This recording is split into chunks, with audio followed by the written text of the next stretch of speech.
Hello guys, this is your friend Dark Fox 3.0 and we are back with a new fanfic. Which is what if Naruto was saved by a goddess and built a ultimate harem born of passion and pain. Naruto X Saizune Part 1.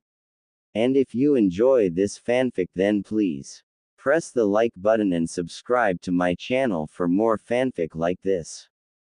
And now let's start the fanfic. Was the 8th anniversary of the defeat of the fearsome nine-tailed fox demon, and the people of Konoha were celebrating all throughout the village. She smiled as she watched the celebrations from her perch atop the Hokage monument, the feelings of unity and happiness washing over her from the people below. But something pricked at her mind as she immersed herself in the feelings of the village. Amidst the happiness there were small concentrations of sadness, particularly near the cemetery, as well as a large congregation of hatred and anger. While both were somewhat to be expected, considering the nature and history of the day the villagers were commemorating, she focused on the mass of fury gathered near the opposite edge of the village and felt the sadistic glee lying just beneath. This feral happiness grew as the group emitting these feelings began moving quite quickly through one of the gates towards the forest surrounding the village. She continued to watch for a moment before deciding to follow as she felt several surges of chakra coming from the group. She leapt off the mountain and it took her just over a minute to make it to the top of the wall on the other side of the village, just out of sight of the two shinobi guarding the village gate. She paused as she felt the mass of anger stop moving about 3 kilometers from the village. The cruel joy grew and her eyes widened as within the nauseating mixture of hatred and euphoria was the smallest pinprick of fear. Faster than she had ever moved before, she dove into the forest, only sparing the barest thought to making sure she remained unnoticed. She came to a stop on a branch high up in a tree overlooking the clearing where the mob of civilians and shinobi alike were gathered. She watched as they shouted and jeered as several of them ganged up on the source of fear, brandishing weapons and jutsu alike. Eventually they grew bored and moved away to give another group a turn, and as they rejoined the rest of the mob she saw the target of their malice. It took everything she had to rein in her anger and not wipe everything in that clearing along with the rest of that puny village off the face of the planet when she looked upon the broken, bleeding form of the boy. His hands and feet had been pinned to the tree behind him with kunai, while not a single part of him was not covered in cuts, scrapes, bruises, and burns. What remained of his clothes were in tatters, and from what she could see, he was extremely malnourished. The next group had taken their place and started attacking him when she decided that enough was enough. She was just about to jump down and erase these disgusting mortals from this plane when the boy raised his head and looked directly at her as if sensing her intentions. With what little energy he had, he gave her a minute shake of his head. She could feel his will fighting valiantly against his fear and desire for the end of his pain. She could feel the sadness and loneliness deep in his heart, along with the smallest speck anger and bitterness festering at the bottom of his heart. Her eyes widened in understanding as she focused more on the boy and felt a separate mass of chakra within him. This boy was the container of the nine-tailed demon fox. That was why the villagers hated him so. They mistook the host for his tenant and were using him as a justifiable outlet for their darker urges and feelings.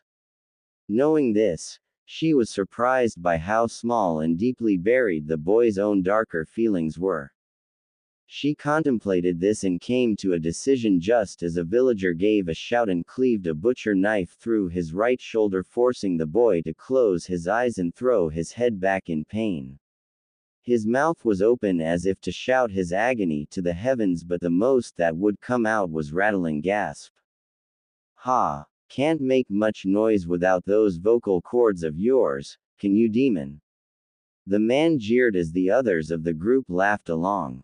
Deciding she had seen enough, she focused her chakra into a genjutsu and used the illusion to will everyone in the mob to leave and return to their homes.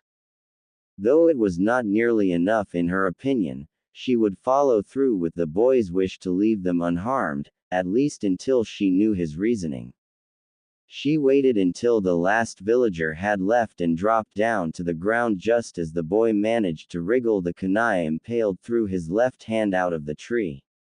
He had put the handle of the kunai in his mouth and started to pull when the last of the flesh connecting his arm to his torso gave with a sickening tearing sound.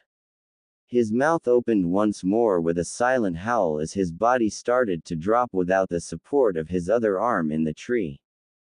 Acting on instinct, she was in front of him in less than a second and gently catching his falling form. She pulled the kunai out of his feet and looked down at him with teary eyes. It amazed her that even on the cusp of unconsciousness, she could see glimpses of a mind behind those fading eyes that analyzed her with a speed that she didn't even think the boy was aware of as it blurred the line between rational observation and honed instinct. It didn't take long for him to succumb to the blood loss from his severed limb though, and she started to pour her chakra into him in order to keep him alive while his slumbering tenant and what she could feel was inherited genetics did what they could to heal him. She wished she could have done more, but the laws governing her were quite strict. That being said, though, there was no way she could just leave him there. She did a quick scan of his memories and was disgusted, though no longer quite as surprised, to see how horrible his life was. Deciding at that moment that the young man in her arms was more worthy than any other, she scanned his memories more closely and was both relieved and angered that he considered the leader of this village a sort of surrogate grandfather when the man allowed such cruelties to befall not just one of his own villagers, but a boy he considered himself close to. Standing, she gently cradled the boy, Naruto, to her chest and almost cooed at the gentle expression on his blood and tear-stained face as he cuddled closer to her.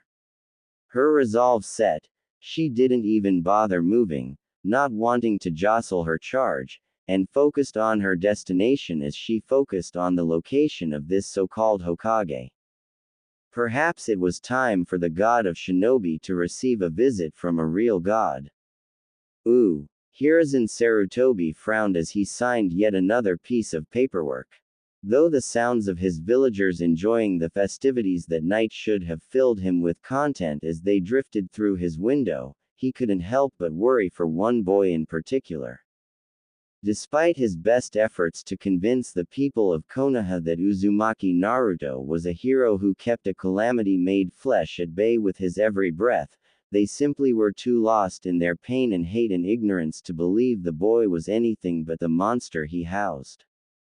Recognizing his failure to uphold the last dying wish of Naruto's father, he declared any knowledge concerning the boy's status as a Jinchuriki classified at the highest level, only to be discussed with others by the Hokage, or Naruto himself once he knew. Unfortunately that plan too backfired as the secret still got out, causing the rest of the adult population to regard it as the village's biggest open secret, and for their hate to trickle down and infect the minds of their children. Hiruzen sighed as he once again contemplated telling Naruto the truth about what he held within himself. He knew the boy was far more intelligent than he let on, and it was only a matter of time before he pieced the truth together himself. This line of thinking led to him wondering about how Minato and Kushina would react if they knew how poorly their son was treated. It always broke his heart whenever Naruto asked him about his heritage and he had to lie through his teeth. Both Minato and Kushina were legends in their own right, and if any of their numerous enemies knew they had a son, he wouldn't last a week. Heaving another sigh, Hiruzen reached for another piece of paperwork when his office was lit up by a pillar of brilliant white fire. He tensed as the fire died down and a figure appeared. By the time the fire was gone, leaving a tall beautiful woman with flowing black hair standing in front of his desk, His 4 Anbu bodyguards had sprung from their place hidden in the shadows and had their swords drawn against various vital points on her body. Who are you, and how did you get in here? The Anbu wearing a dog mask asked. Hiruzen watched as the woman looked Kakashi up and down before turning her attention back to him and leveling a glare at him so powerful it made him want to crawl forward on his hands and knees and beg for forgiveness. Hiruzen Sarutobi, 3rd Hokage of Konohagakure, I find you lacking. She said calmly. Forcing his face to remain calm in spite of the crushing fear coursing through him, Hiruzen looked her up and down. At first glance, she did not appear to be much of a threat. Her body had an almost soft look to it, which along with her elegant white and orange robes made her look like a member of royalty. Even so, he remained wary. One didn't get to be as old as him by taking things at face value. It would be wise to answer my friend's question, lest you find yourself lacking a head, madam, Hiruzen replied, struggling to maintain his calm collected facade. The woman's eyes burned with a cold fire. I see no reason to lower myself to answering the questions of a broken man who uses his gifted eye to look only on the losses of the past as he hides behind the mask of a dog.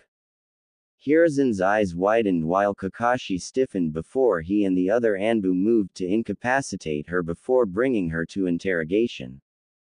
They didn't even have a chance to move as all the Anbu around her slumped to the floor unconscious when a massive amount killing intent fell upon the room. Hiruzen gasped as a pressure even greater than the one he felt 8 years ago pushed down on him. Nor do I take commands from an old man whose fall from grace has allowed the people of his village to ruin the life of the purest soul among them. Hiruzen held himself up on his desk and his eyes widened as the bundle in the woman's arms shifted and he caught sight of a flash of blonde hair. I don't care who you are, he gasped as he fought with everything he had to rise to his feet. If you so much as think about hurting Naruto, I will make sure you never leave this room. Surprisingly, the pressure on him lessened as the woman gave him the barest hint of a smile. Now isn't that funny, she mused as she carried Naruto over to the couch in his office and sat down. What is? Her face softened even more as she looked down at the slowly breathing boy in her arms. My name is Amaterasu. Hiruzen's eyes widened in recognition briefly before narrowing in suspicion. I find it funny that you would challenge and threaten me, a goddess who could wipe you from this plane of existence with nary a thought, while under the presumption I meant to do young Naruto harm, but you won't lift a finger against the people of your village, the strongest of whom could hardly pose a threat to you, even now in such a state of atrophy when they do this. Amaterasu shifted her arm to reveal the broken and bloody form of Naruto. In a flash, Hiruzen was in front of the boy, looking him over. When his eyes fell on the bloody stump where Naruto's right arm was supposed to be, he could no longer restrain himself. Tears fell from his eyes and a sob tore its way through his throat. Naruto, I'm so sorry. Kneeling on the floor, Hiruzen Sarutobi wept for the injustice of the world. He wept for the pain the boy he saw as another grandson must have been in. He wept for his own weakness and stupidity for allowing this to happen behind his back. After an indefinite amount of time, his tears slowed and he felt a soft, warm hand cradle his cheek. He lifted his face to look into the warm silver eyes of the woman above him. Please, he begged, if you are who you say you are, please heal him. Amaterasu looked down at him with pity. I'm afraid I can't do that. The laws that govern me are much stricter than yours. At the moment it is only my chakra that is keeping him alive. If I stop providing it to him, not even his regenerative abilities or those of his tenant will be able to save him before he succumbs to his wounds. Then why have you come here? Hiruzen asked. Was it just so I could see the suffering my failures have caused? You think far too highly of yourself, Hiruzen Sarutobi, Amaterasu replied snidely. I descended to this plane because I foresaw a great conflict. One so terrible it threatened all I have created. The laws I created may prevent me and any other being not of this plane from interfering directly with the affairs of its inhabitants, but it does not prevent me from delivering blessings upon the select few I deem worthy. And you found Naruto to be worthy? That remains to be seen, Amaterasu replied. But after having observed his memories, I have deemed him fit to take my test, and in order to do that he must remain on this plane. Hiruzen watched stupefied as Amaterasu held out one of her hands with the palm up. There was a bright flash of fire, and out of nowhere she was suddenly holding a large sphere of what looked to him to be a shiny dark metal. She took the sphere to the stump of Naruto's arm and pressed the two together. His eyes widened as the metal seemed to become fluid before covering the remainder of the boy's arm. Naruto writhed in pain as the black metal destroyed what remained of his arm, and Amaterasu stroked her hand through his hair, shushing him quietly while the metal bonded to his torso, providing a black covering over the edge of his pectoral and collarbone. He continued to toss and turn in her lap as out of the now flat stump more black liquid started to flow before solidifying. Hiruzen couldn't tear his eyes away as the black fluid solidified into a perfect replacement for the bones of Naruto's arm. Once the bones were finished forming, what looked like thousands of tiny black threads shot out and coiled around the bones, forming an exact facsimile of his muscles. With the reconstruction finished, Naruto settled back into Amaterasu's lap. Now, Amaterasu said quietly, I may not be able to heal him, but someone else can. There was a flash of fire as the goddess teleported someone else into the office, and Hiruzen couldn't keep the shock off his face when he heard a familiar voice shout. Damn, I must have passed out again, Tsunade said to herself. After all, how else would she explain happily drinking her ghosts away in a bar on the other side of the land of fire one moment only to suddenly appear in her old sensei's office the next? You're not dreaming, Tsunade, Hiruzen said from his position on the floor. Tsunade turned to face her old mentor and noted how he was kneeling over the lap of some regal-looking woman. The look of contempt on the woman's face set her on edge. Then how did I suddenly wind up in the last place I would ever want to be? That would be my doing. Tsunade turned her attention to the haughty-looking woman and was about to give a scathing retort when she took notice of the boy laying in her lap. She felt every one of her muscles lock up at the sight of his broken and bloody form before she started trembling from head to toe. The ghost she had been so desperately trying to drown just a few minutes ago. He's even smaller than Nawaki was, she thought dimly. Visions of the past rose unbidden in her mind's eye. She barely heard Hiruzen calling her name or the stranger sitting above him speaking as the memory of her beloved brother's laughter filled her ears. She remembered his vibrant smile, and the determined fire in his eyes whenever he puffed up his little chest in pride and declared loudly to all who would listen his dream of one day becoming Hokage and protecting everyone.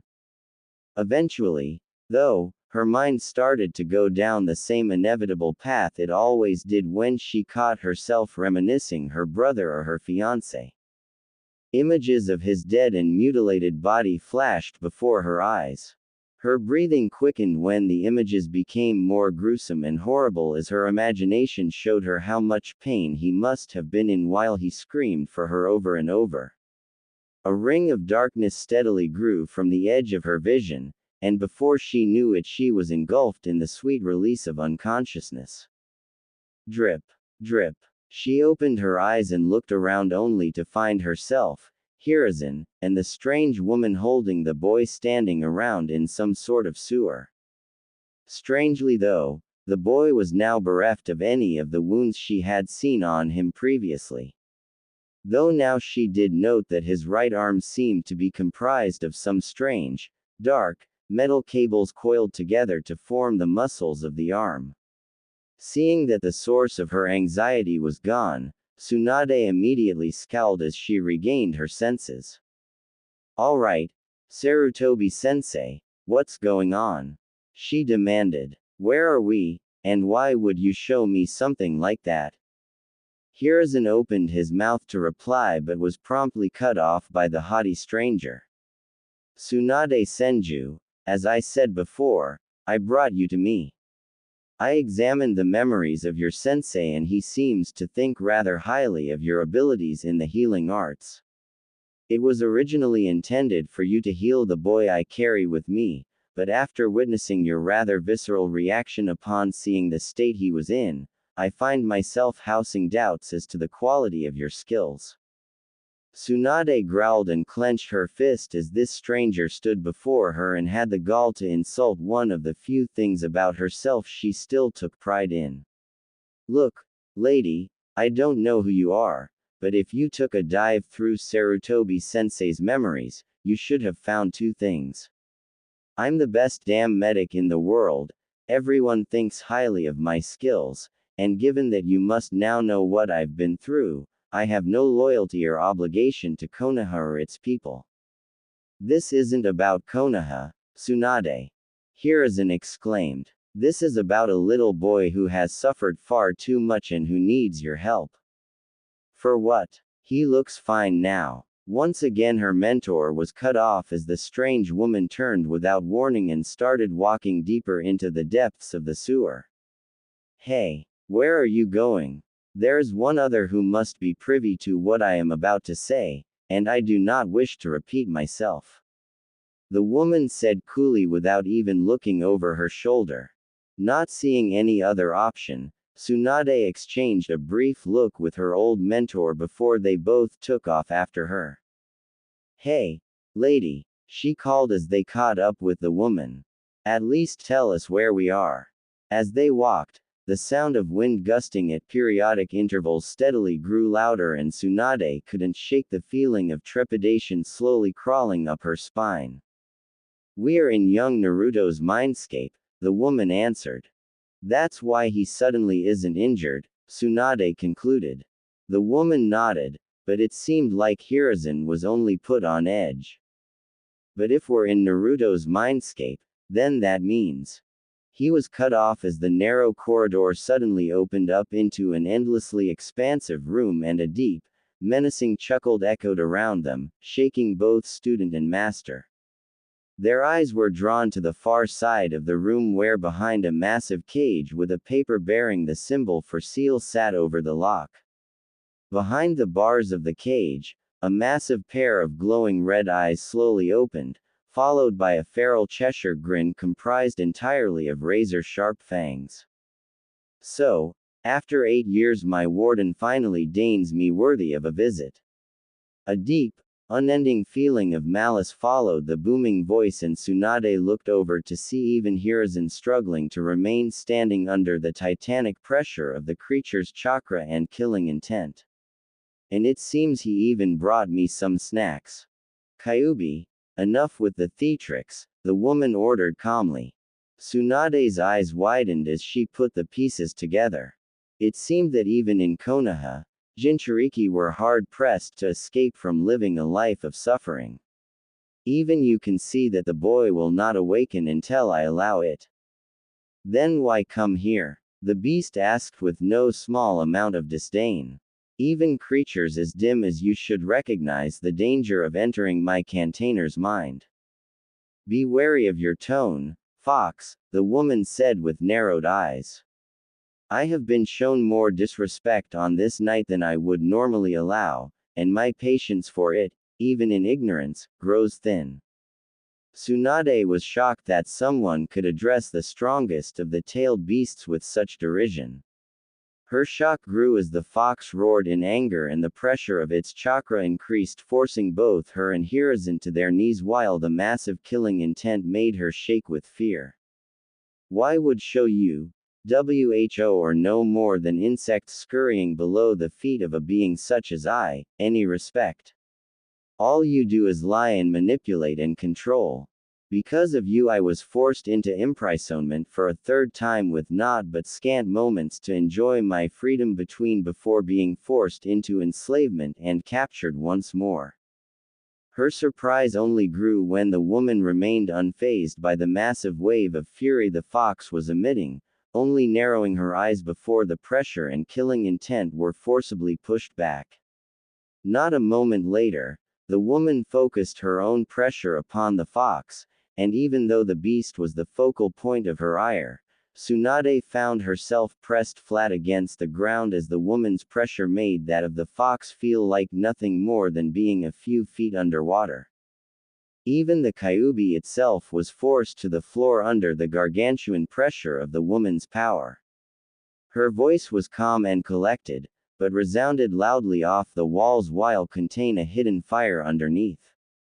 You may be one of the most powerful beings on this plane, Kyuubi, but your arrogance and bitterness will not be tolerated in my presence. My name is Amaterasu, goddess of the sun.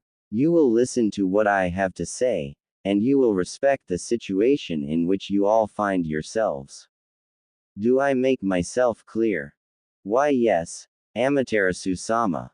The Kyuubi replied, for once, in a tone bereft of malice. Amaterasu smiled and the unbelievable pressure vanished in an instant. Good. She waited for Tsunade and Hiruzen to return to their feet before indicating they follow her further into the room. They came to a stop less than 20 feet from the bars of the Kyuubi's cage. She then took a seat on the floor, laying Naruto down in her lap and stroking his hair. Now, I will repeat what I said to Hiruzen Sarutobi when I first arrived in his office. Normally, beings such as I do not interfere with the goings-on of the inhabitants of this plane. But, there is something coming. I cannot tell what exactly, but I do know it will affect all I have created on this world. Knowing this, I journeyed to your plane to try and find one worthy of receiving my blessing in hopes they will help protect my creations. And you think my container is worthy? Kyuubi asked skeptically. That remains to be seen. I had hoped to do this after he had awoken, but due to certain unforeseen circumstances, she turned her gaze upon Tsunade, and the legendary Sannin felt herself flushing in shame. I had to adjust my plans. Instead, you three will bear witness while I speak with him. He will not be aware of your presence, but hopefully, you all will gain something from hearing this boy's words. As Amaterasu finished, Tsunade noticed the boy beginning to stir in her lap. Amaterasu looked down at him and smiled softly as he slowly opened his eyes with a groan. Hello, Naruto-kun. Naruto finally opened his eyes and Tsunade saw the brightest pair of blue eyes shining back at the goddess. Hi, Kami-sama. Amaterasu chuckled and continued to run her hand through his spiky blonde hair. Why do you call me that? Well, you're being real nice to me, though that might be because I'm dreaming.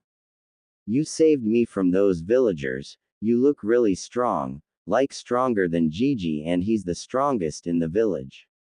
Also you're really pretty. Almost as pretty as Tenshi-chan. Amaterasu raised an eyebrow curiously. Tenshi-chan. Naruto's smile grew into the picture of happiness, and Tsunade couldn't help but smile at the sight of it. Yeah, you sent her to me right? An image of a young girl floated in the air above Naruto. She was maybe 5 or 6 years older than him with long black hair and deep crimson eyes. Beside her, Hiruzen chuckled and she turned to face him inquisitively. That's Kurenai Yuhi, he informed them. She's just made Chunin and is thought to be on the fast track to Jonin due to her prodigious skill in genjutsu. Sometimes she brings me food when I can't find her and she's the nicest person that I ever met. Whenever she comes to visit my box, She uses a special jutsu that makes the villagers stay away. Also, when she smiles, you should see it, Kami-sama. It's like everything that makes me sad isn't there anymore. Amaterasu laughed at the display of enthusiasm Naruto showed when talking about the girl he was clearly enamored with. Hey, since this is a dream, do you think you could bring her here too? Why do you think this is a dream, Naruto-kun? Amaterasu asked, curious as to how the bow came to that conclusion. Well, I can't really tell where we are since it's just you and me here, but I don't think I'm in the hospital. Naruto explained. Also, I can talk too. I couldn't when you found me, remember? Those guys cut up my neck so I couldn't scream when they attacked me. That reminds me, are you the one who gave me this new arm? He reached up and watched as the strange black muscles on his hand moved with his fingers. It's really cool. Tsunade found herself shaking with the casual way the boy talked about being dismembered and having his vocal cords cut out, as if it was a common occurrence. She turned to her fellow observers, saw similar looks of rage. They told me he was safe in the orphanage, Hiruzen muttered lowly. Meanwhile the Kyuubi was merely glowering, though she could feel a low rumble shaking the ground beneath her coming from the cage. She turned her attention back to the goddess and the child as Amaterasu spoke. You're welcome, Naruto. I'm glad you like it. Now, I have a question for you. How would you like to receive a gift from me? What do I got to give you for it? Naruto replied almost immediately. Why do you think you would need to give me anything? Amaterasu asked. Tsunade was saddened by the lack of trust in someone as young as Naruto. Well, even though I know you're not like the villagers who would try to rip me off or give me something dangerous, I still think you want me to give you something in return. My box used to be under another kid's window, and sometimes I could hear his mom tell him stories at night. In one of them you give some guy a magic sword and in exchange he gives you a part of his heart. This made Amaterasu burst into laughter as she pulled Naruto even closer to her still. The boy didn't seem to mind as he buried his head in her chest in an attempt to soak up as much affection as he could. It seems you are too wise for my tricks, Naruto-kun, Amaterasu said once she had calmed down. Naruto simply smiled proudly and puffed out his chest at her praise. Of course I am. You're talking to the future Hokage of Konoha. Besides, I'm way smarter than that guy in the story. Oh, how so? Amaterasu asked, and Tsunade started to fear for the boy as his arrogance might lead to an unhappy goddess. 'Cause, in the story you said he had to give you a part of his heart and you would give him his magic sword. He gave you the part that let him feel love, which is dumb. What's the point of being strong if you don't have any precious people to protect? The simplistic idealism would have made Tsunade snort and laugh at its naivete had she heard it before entering Naruto's mindscape, but the way he said it and the fiery determination burning behind his eyes in spite of what he'd been through made her think that maybe Dan and Nawaki might not have been so foolish after all. Alright, Naruto-kun, Amaterasu said after a moment of thought, in exchange for whatever you desire, what part of your heart would you give me? That's easy, Naruto stated smugly. Instead of the part of me that feels love, I'll give you the part that feels hate.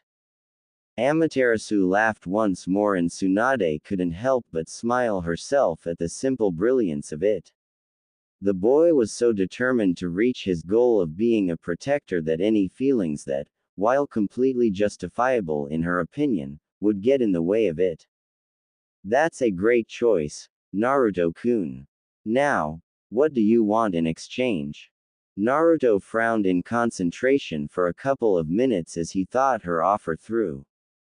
Tsunade was on the edge of her metaphorical seat as she imagined what sort outlandish thing was about to be created out of the combination of a child's imagination and a goddess power. In exchange, I want. Naruto paused again as he seemed to go through his train of thought one more time before continuing. To know how to read.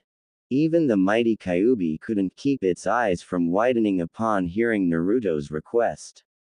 He does know he can ask for anything, right?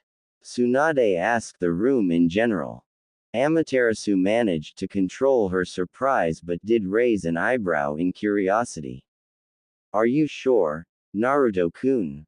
She asked. Naruto grinned and nodded enthusiastically. Yup. They never taught me to read at the orphanage before I got kicked out, so I figure you can teach me. Why not have one of your friends teach you? Well, Gigi is too busy, Naruto explained. This made Hiruzen drop his head in shame at failing his surrogate grandson once again. Ayame Nichan and Tuki Ojisan have their shop, and they lose enough customers as it is by serving me. I don't wanna get them in more trouble by being seen teaching me stuff.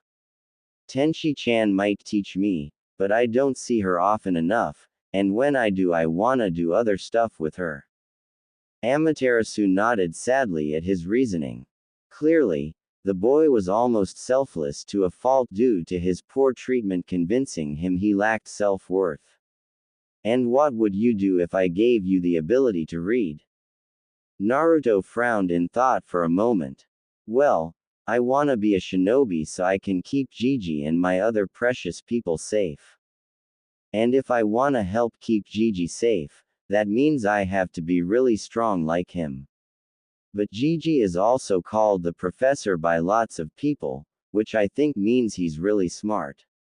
So, if I wanna be a great shinobi, that means I have to get really smart as well as really strong. So Kami-sama, I guess the first thing I would do if you taught me how to read is sneak into the library and read everything there. Then I could train and make myself stronger in secret. Why in secret, Naruto-kun? Because, that way no one will know how strong I am, and the villagers won't get more scared of me and hurt me more. At this point Tsunade had tears in her eyes as she listened to everything Naruto said. She knew the life of a Jinchuriki was not an easy one, but to hear such atrocities were committed against such a pure, kind-hearted boy made her chest ache with sadness as she wanted nothing more than to hold the boy in her arms. Amaterasu smiled as she leaned down and kissed Naruto on the forehead, making the boy blush and giggle from the soft affection before a rush of information flooded his brain. There you go, Naruto-kun. You can now read anything and understand what it is saying. Thank you, Kami-sama, Naruto replied quietly, his face glowing with happiness.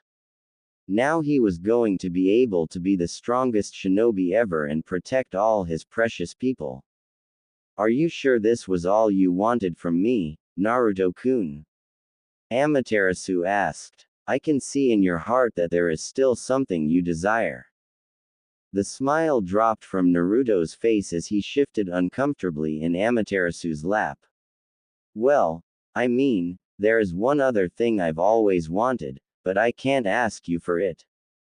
Oh, and what is it that you want that even I cannot give you? Amaterasu asked curiously. Naruto looked down and Tsunade barely kept herself from crying out when she saw the pain in his eyes and heard the loneliness in his voice.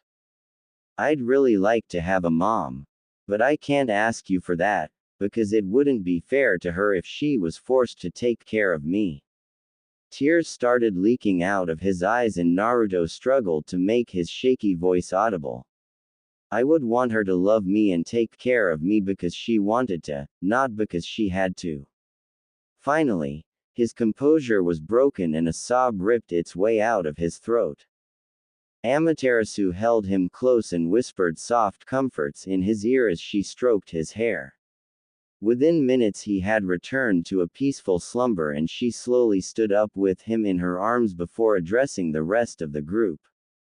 I believe it is safe to say that this boy is worthy of receiving my blessing, she said looking each of them in the eye. Amaterasu-sama, Kyuubi rumbled, its deep voice tinged with what might have passed for sadness. I request that you show me the memories of my container. I wish to see for myself the state of the life he has been living. Amaterasu nodded and walked forward towards the cage. Very well, Kyubi. Tsunade and Hiruzen watched with bated breath as a claw the size of a small house descended between the bars and, with more care and control than they thought possible of a living natural disaster, gently touched the tip against Naruto's forehead. There was a momentary flash before the massive chakra and furious killing intent forced both legendary shinobi to their knees as the fox threw itself bodily at the bars of its cage. Let me out. I will raze that village to the ground for the crimes it has committed. To inflict such suffering on a child deserves nothing less than the most painful of deaths. I will show them the true power of a demon. And this time it will be of my own free will. That's quite enough, Kyubi, Amaterasu ordered. If you truly feel for the boy, you can help him achieve his goals. Amaterasu-sama, I swear to you, for all this boy has seen in such a short time, I will give him unfettered access to whatever chakra I can. I will even help him control it when the time comes. Amaterasu seemed pleased with the Kyubi's words as she took a few steps forward and placed her hand on the center of the cage.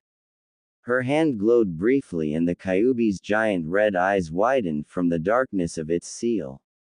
I have restored your yin half, Kyubi.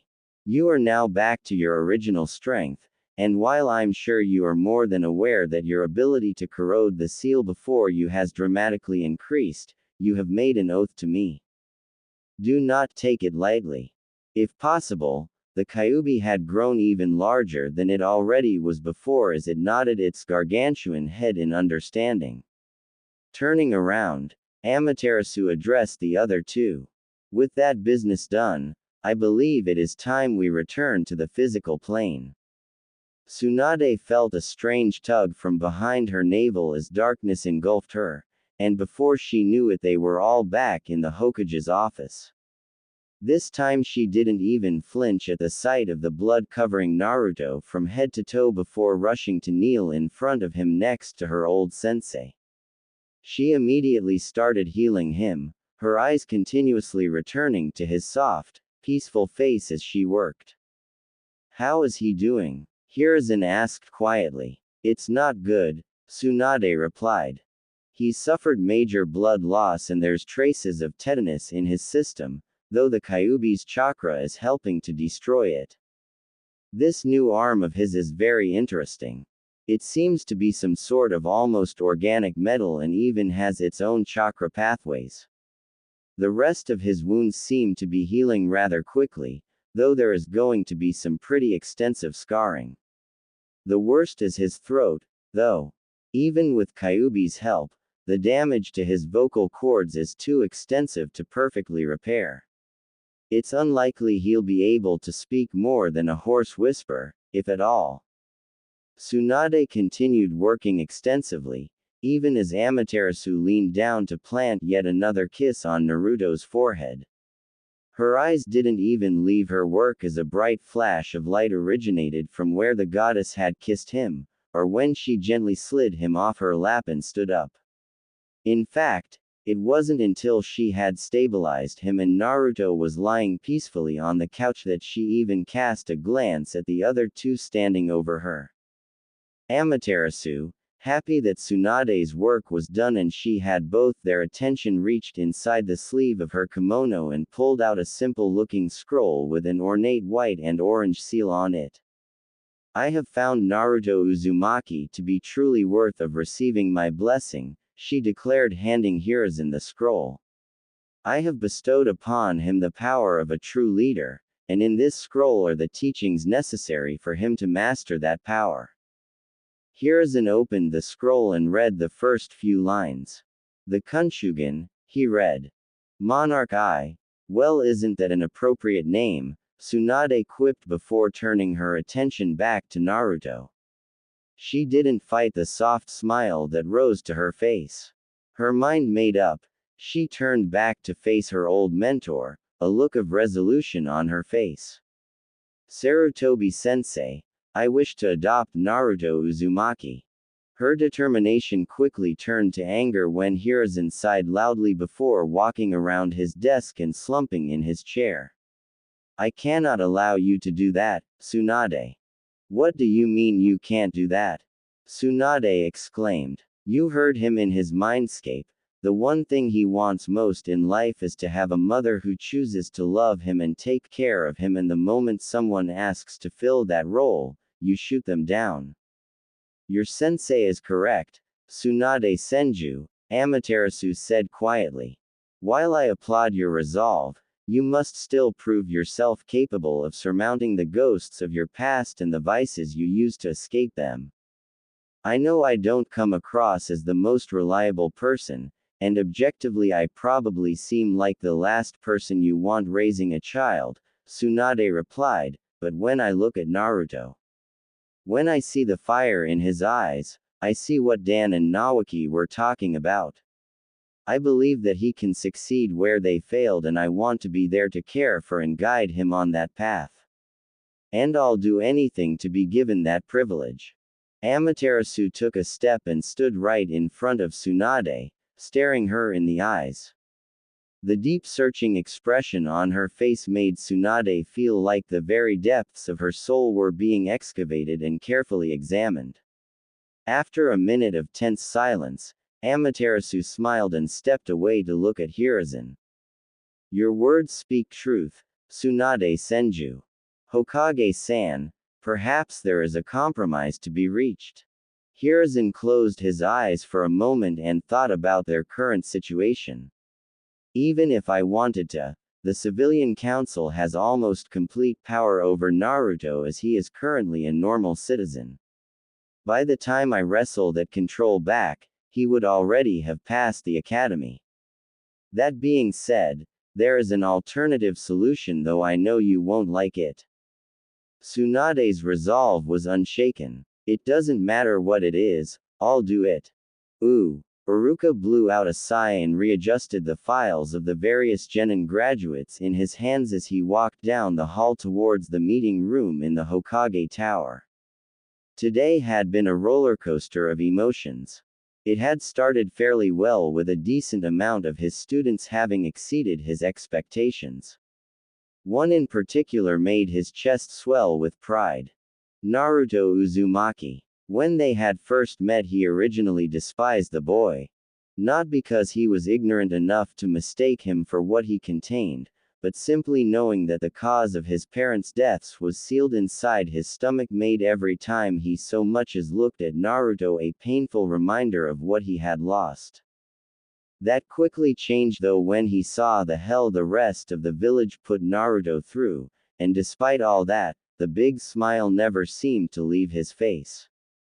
It was humbling in a way to see the lengths Naruto had to go to just to collect enough meager scraps to repair the damage that was frequently done to his small apartment, let alone find enough food to eat.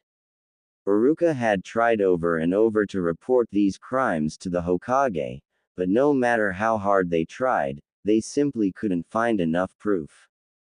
And while Naruto easily wormed his way into Iruka's heart, despite his constant pranks and acts of truancy, there was something that told him that he had barely scratched the surface of the enigma that Naruto Uzumaki. On occasion he would see behind the mask, and the young man who often acted more mature than most adults would make an appearance. On others he would see Naruto enthusiastically trying to explain something new he had learned in the library to the owners of their favorite ramen stand.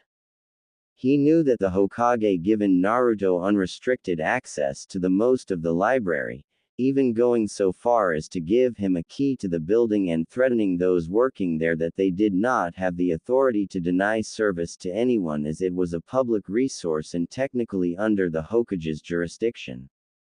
However, even though he would sometimes catch glances of Naruto's avaricious desire to learn and read whatever he could, the boy's grades were still abysmal and he rarely actually saw him with a book. Shaking his head of his ruminations with a yawn, followed by a wince from where his traitorous assistant had impaled him with a Fuma shuriken. He reached forward and opened the door to the Hokages. Walking in, he placed the files on the desk, making sure to include the one extra. He was dismissed with a wave as the Hokage began looking through the files. Bowing, he left the office, hoping against hope that the one extra graduate would still manage to find a team of his own. Ooh. Hiruzen kept his face neutral as he looked at those gathered before him. Now, before we begin the discussion of team assignments, are there any among you who would like to make specific requests? He watched as Kakashi Hatake, Kurenai Yuhi, and his own son Asuma stepped forward. Kakashi was the first to speak.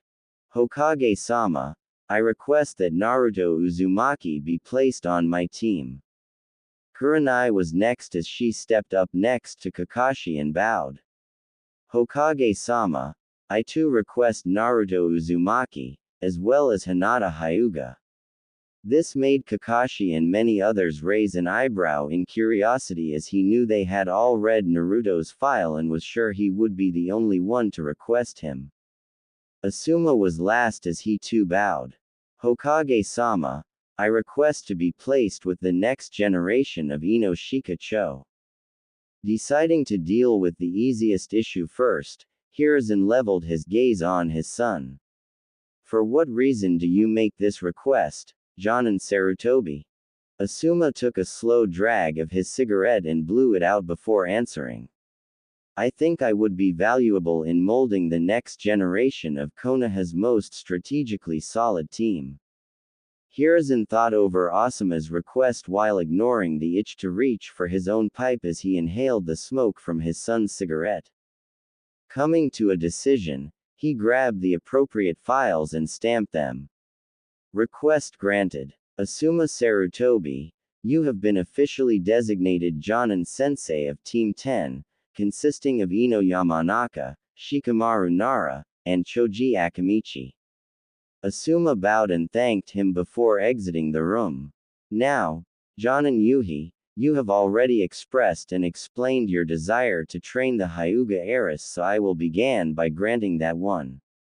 Thank you, Hokage-sama, Kurenai said as she bowed once more.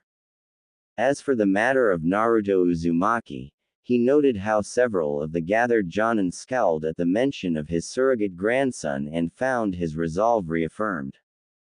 Normally, due to his position as dead last, he would be held back until a spot opened up either on another Genin team or next year's class graduated. However, seeing as multiple requests have been made for his presence on different teams, I will hear both of your reasons before making my decision. Jonin Hatake, why do you think you should have Genin Uzumaki on your team? I believe that, as Konoha's premier ninjutsu specialist, I am the most qualified to teach Genin Uzumaki as his unnaturally large chakra reserves as well as the addition of the Kyuubi's chakra gives him a unique edge in that field. Additionally, I believe that his distaste for Sasuke Uchiha can be molded into a rivalry that will propel Sasuke to new heights, so long as he thinks Naruto's skills are right behind him. So you would intentionally train him to be weaker just to make the Uchiha stronger? Kurenai demanded. Hokage-sama, if given permission to train Genin Uzumaki, I believe that he can become a great shinobi as well as provide much-needed confidence to his teammates, helping pull them up with him. Yuhi-san, I never said I would sabotage Naruto's career. I will still train him to be a strong shinobi. I was simply saying that he should be kept where he can nip at Sasuke's heels in order to drive him to become the best he can be. Besides, with the Byakugan on your team, you will be more suited towards a tracking team. I recommend the Inuzuka and Aburame heirs. Kakashi said, a hint of condescension tinging his relaxed tone. At least I wouldn't use him as nothing more than a stepping stone for one of his teammates. Kurenai retorted angrily. That's enough. Hiruzen said coolly before the situation could devolve further. Kurenai, Kakashi has a point. Your team is going to be better suited for tracking, and for that reason I am denying your request. Kurenai gaped at the Hokage. She had desperately wanted to see the boy she hadn't seen for years again. After making Chunin, she had been so busy with missions that she hardly got to see him anymore. She had visited the box he had last been using for shelter several times and had even taken to searching the village before she had learned that he had moved into a small apartment in the red light district. Strangely enough, it became even harder to find him even though he had acquired a permanent place of residence. In fact, except for the almost weekly uproar of chaos due to one of his many pranks, almost no one saw Naruto outside of the academy.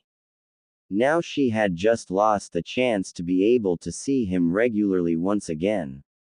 She was about to protest the Hokage's order when he turned to address Kakashi. Jonin Hatake, your request has also been denied.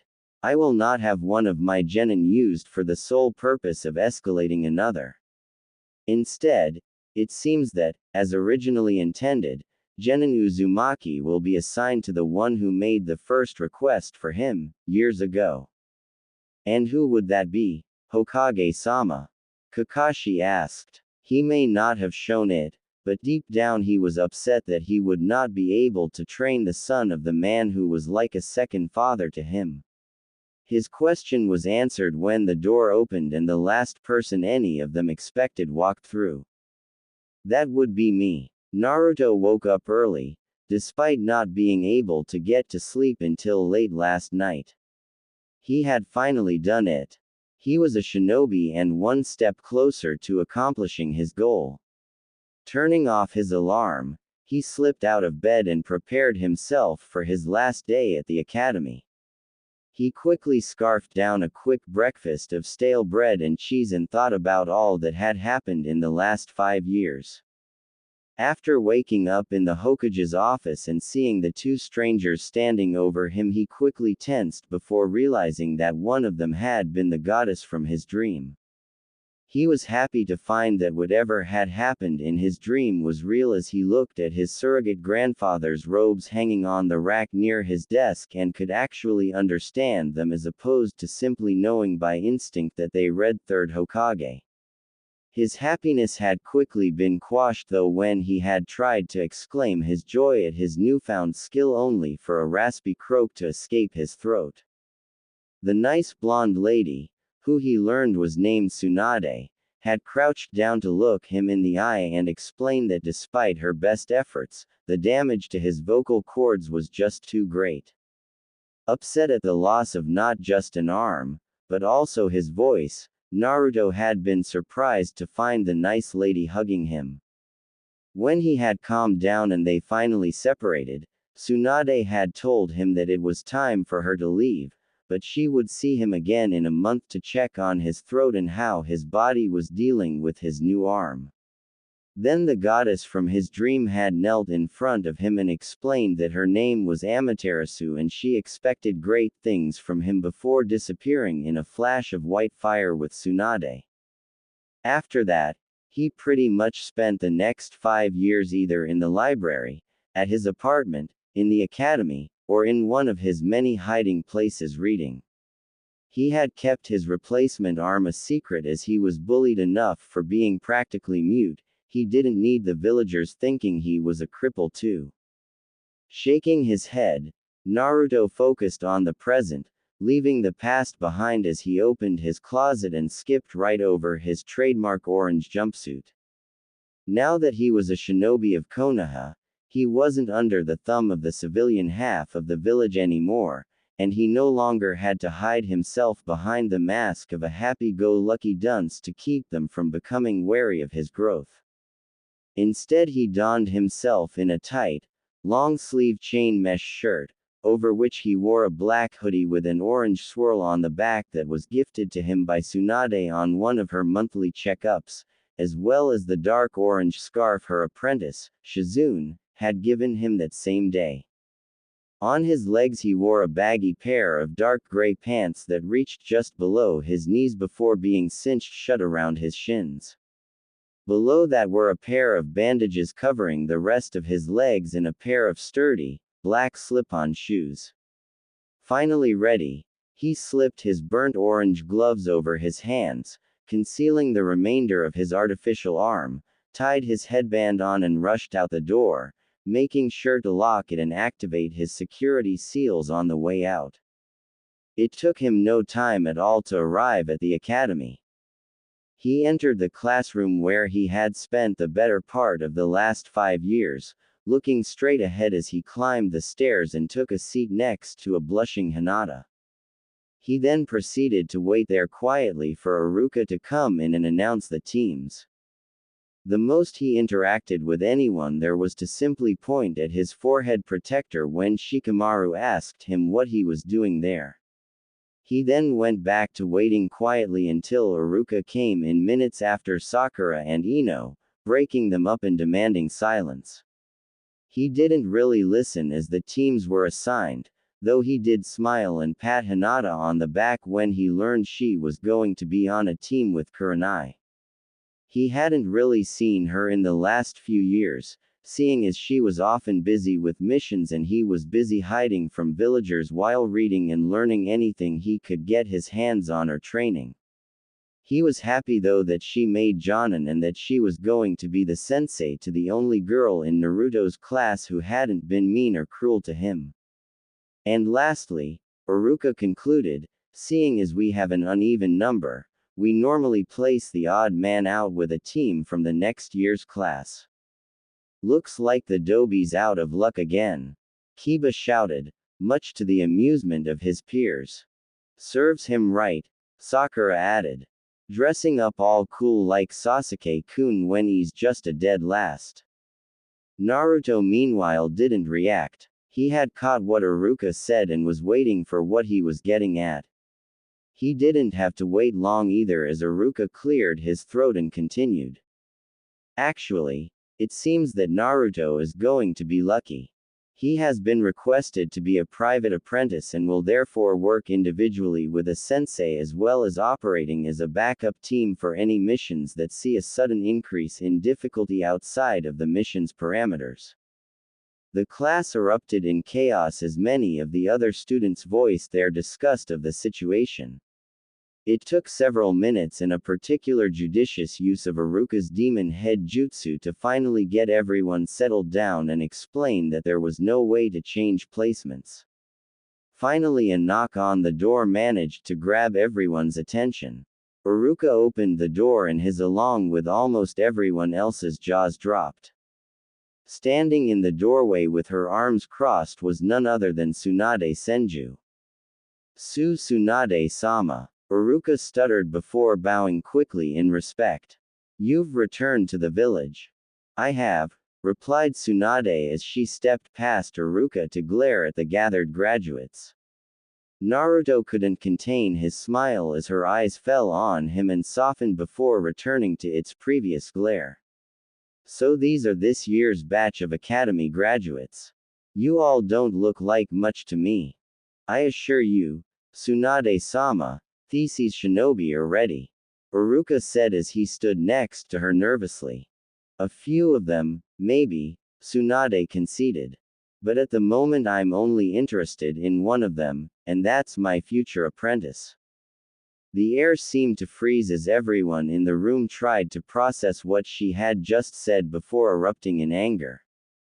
Tsunade-sama, you can't be serious. He's nothing but a dead last. He probably couldn't even survive training with you. Tsunade scowled as she listened to the various graduates insult her Naruto. Releasing a little bit of killing intent, she watched as they froze once more, this time in fear. Even Iruka was starting to sweat. The only one seemingly unaffected was Naruto as he flashed her with that foxy grin of his that made her heart swell. From where I'm standing, it almost seems like a group of newly graduated genin are questioning the decision of not just one of the 3 legendary Sannin but the Hokage as well. That doesn't strike me as a great start to your careers as shinobi of the leaf. The room was silent as she looked over the now thoroughly terrified students before stopping on Naruto, whose hands moved quickly as he signed to her. That shut them up fast. She smirked inwardly at his wit, but scowled when one of the genin stood up. She identified him as Sasuke Uchiha, and knew right away from the look on his face that she didn't like him. He had that same haughty expression she had seen 5 years earlier in her old mentor's office, only this child didn't have the benefit of godhood to justify his superiority. Tsunade-san, I believe there was a mistake. The dobi there is the dead last of this class, and in fact failed the graduation exam for his 3rd time in a row. I don't know how he managed to procure a leaf headband, but as Rookie of the Year I'm sure you were supposed to be assigned me to be your apprenticeship. Tsunade was about to respond when Naruto slammed his hands on his desk and shot to his feet, signing so fast Tsunade only caught the gist of what he was saying, though she was touched that it seemed that he was incensed by the lack of respect being shown to her. Sasuke merely rolled his eyes at Naruto's silent outburst. HMPH, how many times do we have to tell you, Dobi, no one understands that made-up language of yours. Tsunade could hear a slight growl rising up through Naruto's throat and sensed the extra chakra being pumped to his limbs. He was just about to leap over the desks and show Sasuke just who the dead last was when Tsunade appeared in front of him and put a hand on his shoulder. He looked into her eyes, pleading her to understand why he was so angry. Nodding slightly, she tightened her grip on his shoulder and with a quick shunshin, warped them to one of the training grounds he used as a hiding place from the villagers. The moment they landed in a clearing at the center of Training Ground 43, Tsunade pulled him into a tight hug while Naruto returned the gesture. They stood like that for several minutes before Naruto pulled away, a slightly embarrassed look on his face. Though he would never admit it, Tsunade knew how much Naruto was starved for physical affection, and she always found it cute when he would get embarrassed by it. So, failed your exam for a 3rd time, huh? Naruto smiled sheepishly and scratched the back of his head while a breathy chuckle passed his lips. Yeah, I couldn't find any way to control my chakra enough to make a stable clone, Naruto signed as they both took a seat. His face turned sheepish once more before continuing. Do you think I could talk to you? Tsunade chuckled and shuffled a bit so her back was against a nearby tree. She then grabbed Naruto and easily pulled him over to sit between her legs. She noticed that he had grown since she had last seen him, though he was still several inches shorter than her. If she had to guess, he was probably standing a decent 5'3". So how'd you work around your clone problem? She listened intently, her head on his shoulder as a quiet, raspy voice answered her, shadow clones. And just where did you learn a Jonin-level technique? She asked. Forbidden Scroll, Naruto replied. Mizuki Tem tried to trick me into stealing it. So, I told Gigi. Together we laid a trap for the Tem, and cuz Gigi knew about my trouble with clones, he said I could try to learn the first jutsu from the scroll while I waited. I had just managed to get it down when Iruka-sensei arrived. Naruto paused, both to give his throat a break and because of the emotions that welled up when he remembered how close one of his precious people had come to dying that night. Tsunade tightened her arms around him both, silently providing him both comfort and understanding. You don't have to continue if you don't want to, Naru-kun, she whispered. I read the report, I know what happened after. So, it's true then. Naruto croaked. I have the Kyuubi sealed in me. I'm afraid so, Tsunade replied softly. Now that you know, though, what are you gonna do? Naruto was silent for several minutes as he thought, and Tsunade took the opportunity to do her usual checkup to make sure the arm Amaterasu had given him was behaving as it should, as well as check his vocal cords. She was glad to see the arm was as strong as ever and that Naruto's body was not rejecting it. In fact, she could have sworn that the artificial nervous system inside the prosthetic that let Naruto control it was slowly getting more and more complicated. As for his vocal cords, she was happy to hear him talking for such a long amount of time without breaks.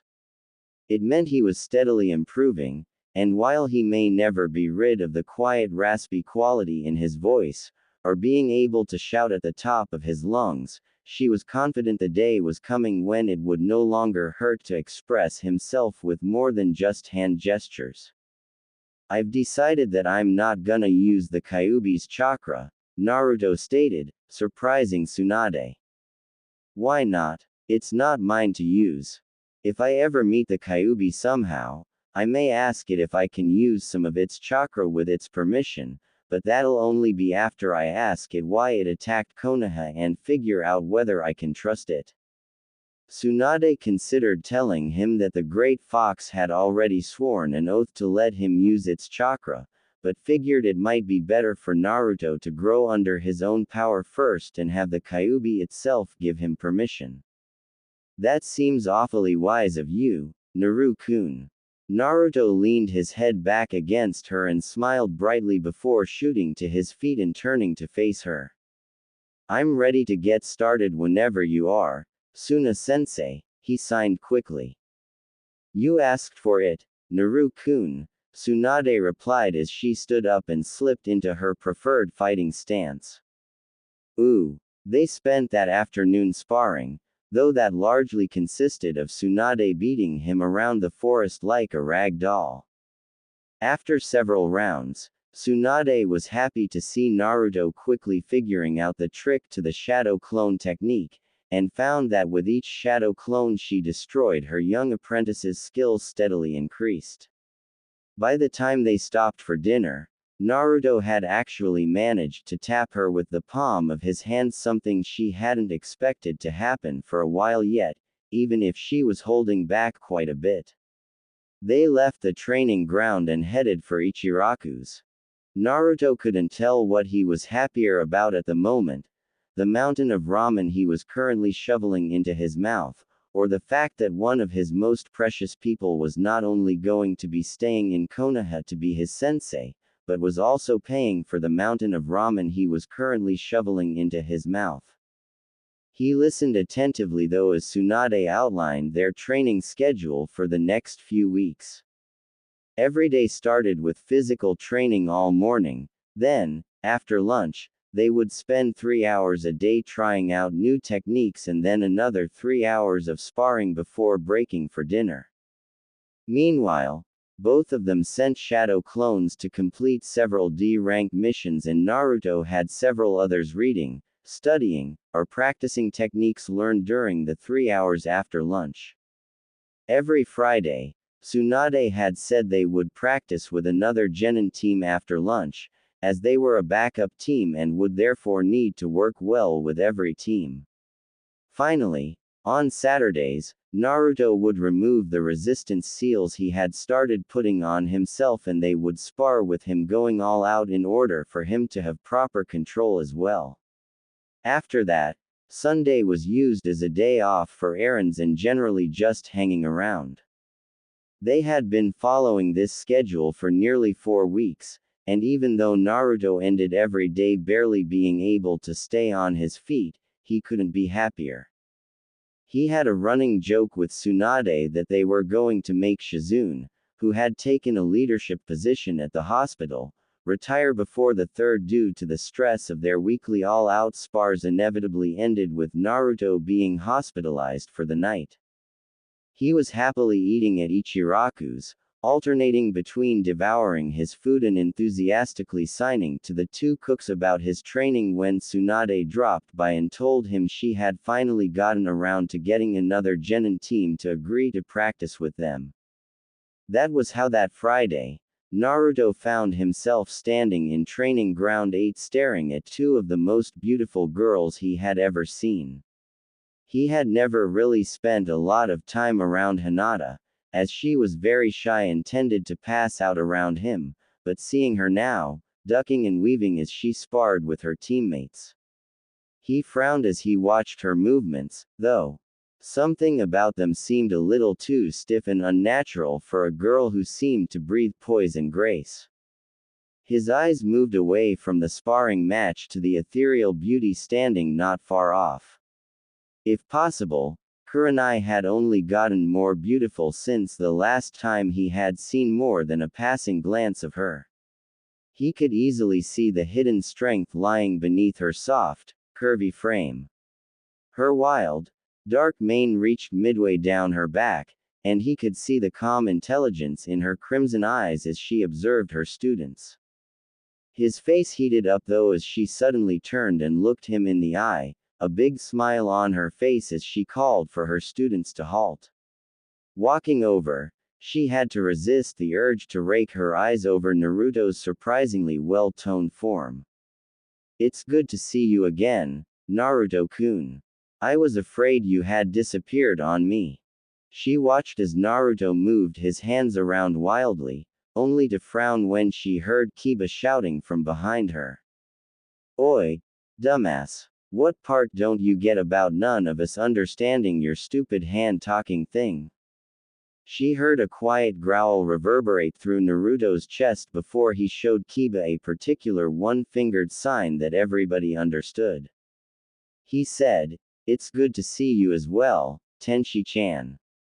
I've missed your visits," Tsunade translated as she appeared behind her student.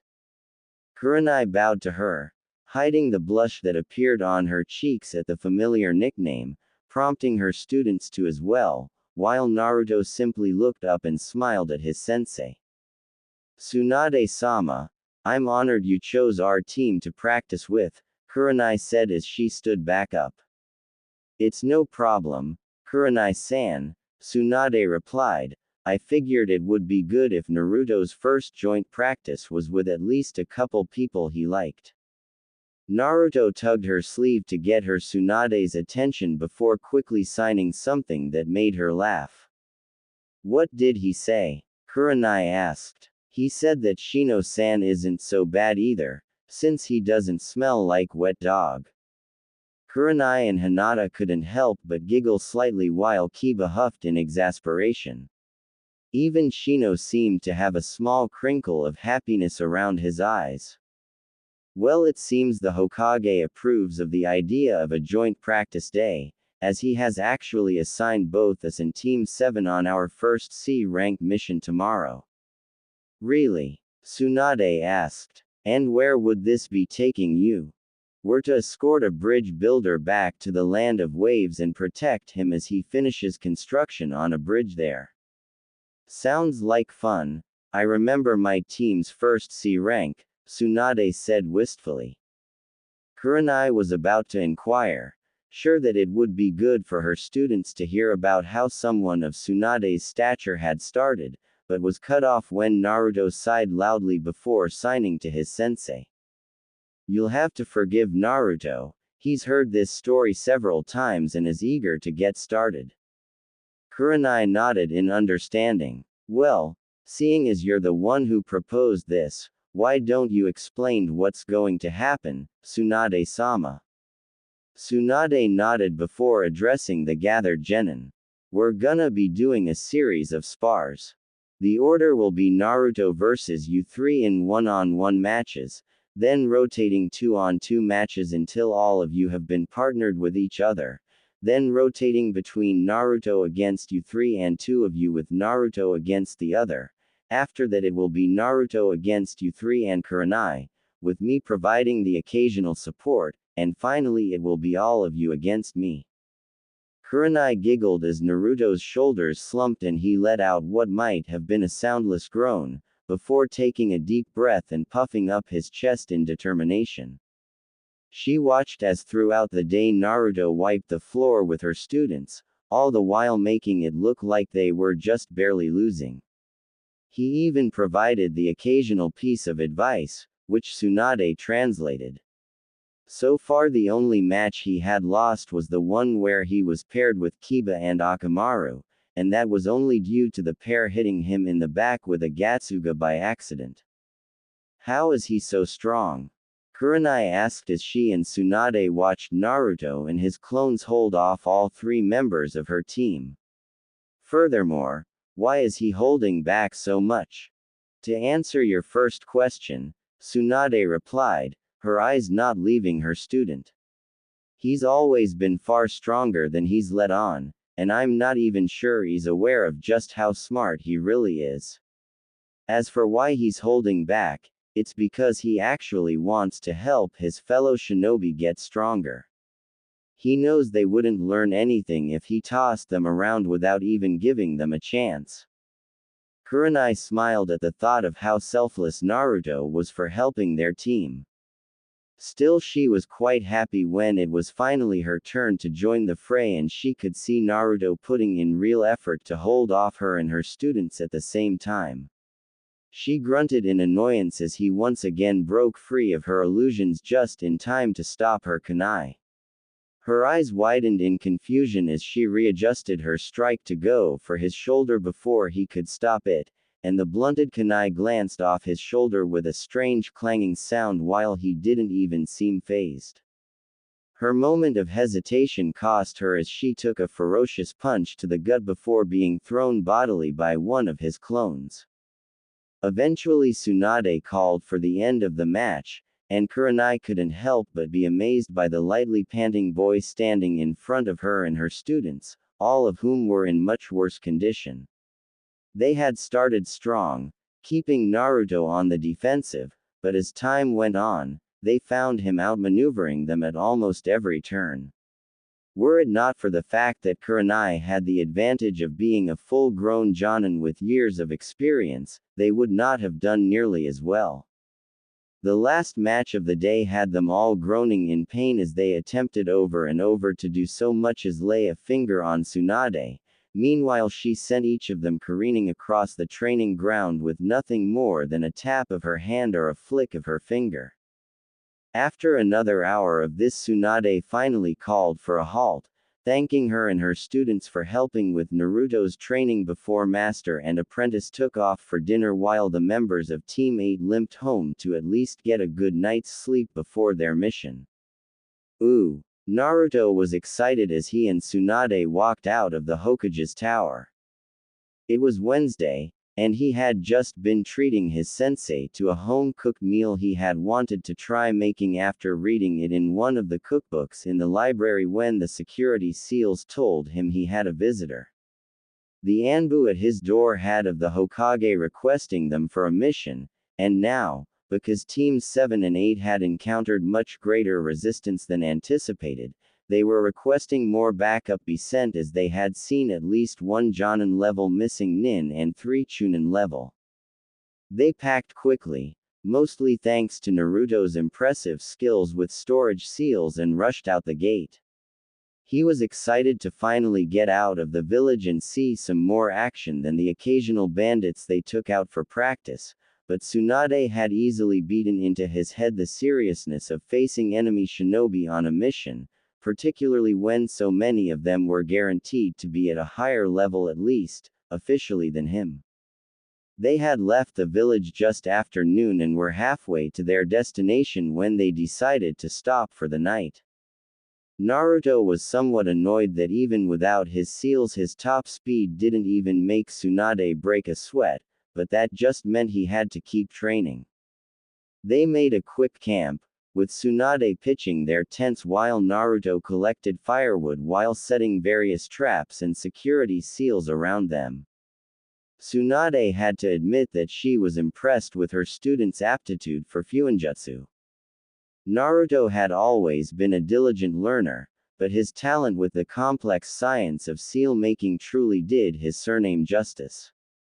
Already he was deconstructing, analyzing, and reconstructing seals that would take the average person years of focused study to even understand.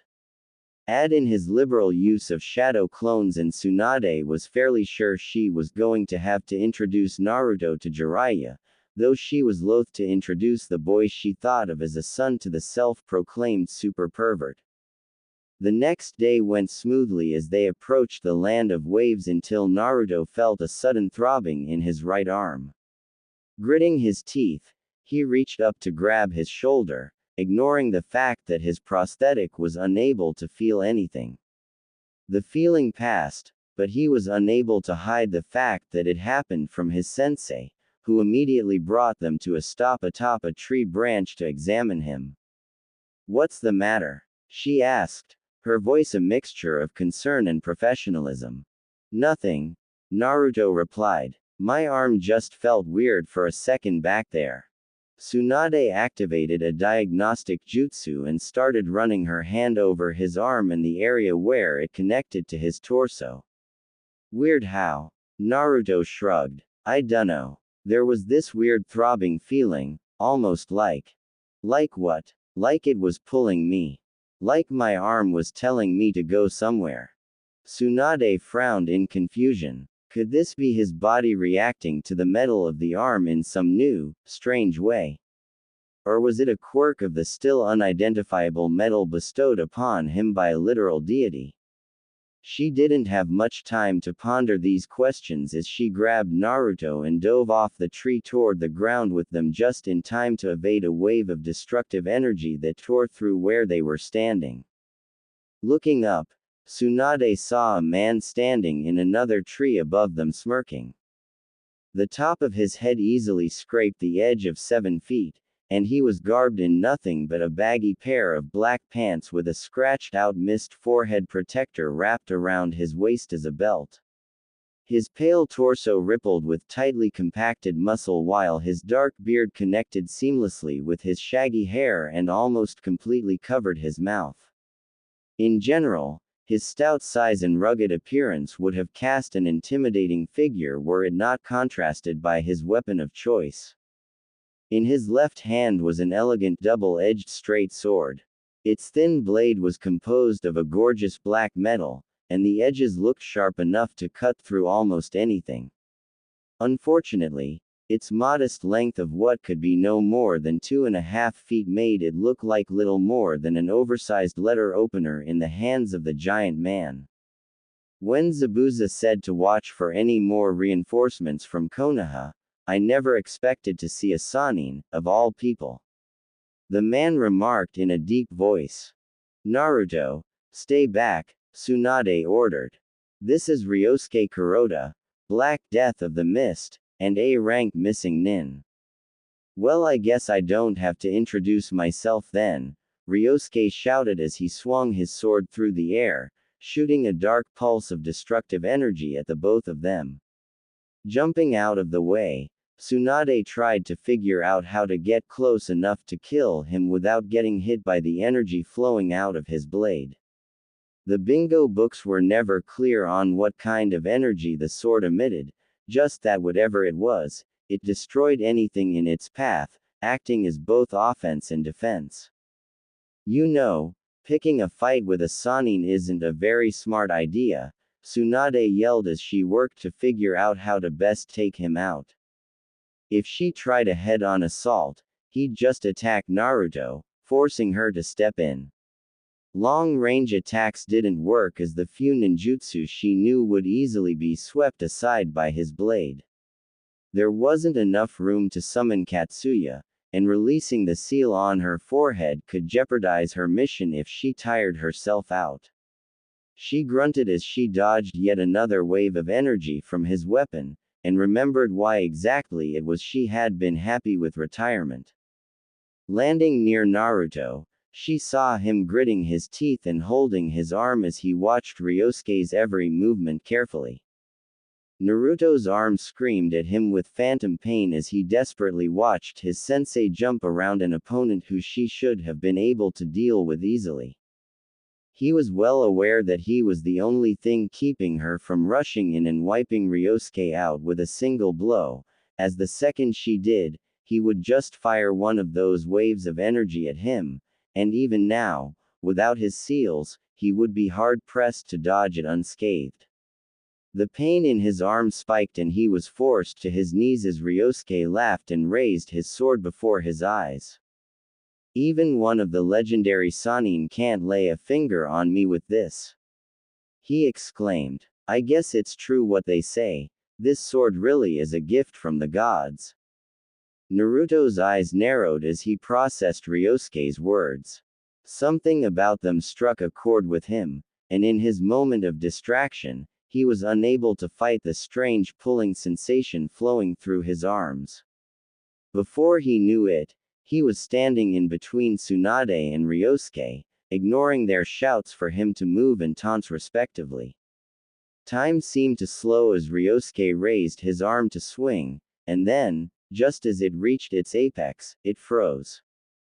If Naruto had the wherewithal to acknowledge his surroundings, he would have found that everything was frozen. From Ryosuke's arm, to Tsunade diving in to save him from his impending doom, to the smallest leaf in the trees, Naruto was treated to blissful stillness as he carefully examined the sword in his enemy's hand. His instincts told him he was right, but he had to be sure. Everything from the dark metal to the simple golded guard in the shape of a sun confirmed his suspicion. He smirked and everything started moving again as he allowed his arm to raise on its own, hand held out in front of him. Tsunade watched, stupefied as Ryosuke swung his arm down. However, instead of a wave of destruction being unleashed on her foolish student, it seemed that the blade itself was hurled out of his grasp. It spun through the air at almost supersonic speeds before coming to a sudden halt a second later in Naruto's hand. Not being one to waste an opportunity, buried her shock for the moment and rushed at Ryosuke, ending his life with a single punch to the chest. She quickly decapitated him and sealed the head away before turning to Naruto with a furious expression on her face. What part of "stay out of this" did you not understand? She screamed in anger. She didn't give him a chance to reply as she pulled him into a crushing hug. I don't know what I would do without, so please Naruto. Don't ever do something so reckless ever again. She barely heard him mutter his apology into her shoulder as she struggled to contain her tears. Pulling back, she looked down into his face before gasping in shock once more. Instead of their normal shining blue color, Naruto's eyes were now a cross between orange and gold that swirled loosely into the black of his pupil. She could still see blue in the negative space of the swirl, but it was now a darker, royal blue. Naruto, your eyes, she whispered. Unsealing a bowl and some water, she poured out a small amount of it and handed it to Naruto so he could look at his reflection. Naruto gasped and both sword and bowl clattered to the ground in his shock. What's happening to me? He signed rapidly. His hands were shaking and his face showed how afraid he was of what was happening to him. Sitting him down on a nearby tree that had fallen in the wake of their battle, she tried to find the best way to explain to him what was going on. Do you remember the day you and I met? She asked. When he nodded, she continued. That night, Amaterasu-sama gifted you with the ability to read in exchange for the part of your heart that felt hate, right? Another nod told her he was following her so far. Well, what you don't know is that because of your simple request, and your selfless attitude, she blessed you with a brand new dojutsu. You mean I have a bloodline now? Not exactly. Amaterasu-sama explained to Sarutobi-sensei and me that she had given you an ability called the Kunshugen and that it was a legendary dojutsu that had to be earned, not inherited. She also gave Sarutobi-sensei a scroll to help you train to use it. Naruto's face lit up at the thought of having his own special dojutsu that was and would always be unique to him. That's so cool. He signed happily. What does it do? Well, as far as we know, the primary ability of the Kunshugen is to make time stop for the user.